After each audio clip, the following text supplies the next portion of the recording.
Qo'yib oyog'imni. Mani territoriyamga boshqa kelmalaring. Ko'zingga mana shu baklashkani tiqib olaman. Yosh bola ham shunaqa bo'ladimi? Mani biznesimga ro'kach bosdilar. Voy, blin. To'tir. Lekin nima qilay, Ro'nekamga o'xshaydi-da. Sevaman-da Ro'nekamni.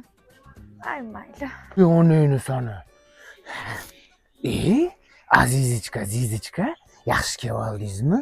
Qalaysiz? Kim bilan urushib yurasiz har doim Ro'neka? Har kun kelganda har xil sarguzashtlar qilib yurasiz. Nimalarni ushlab oldingiz qo'lingizga? Ana bitta Qutbiddin degan bitta 10 yashar bola bor. Ko'rinishidan 30 yashar.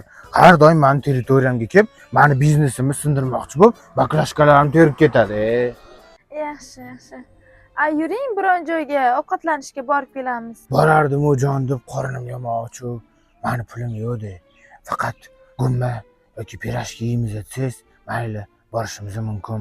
Yoki agar eriyman desangiz, boraveramiz. Anchadan beri steak yemadim.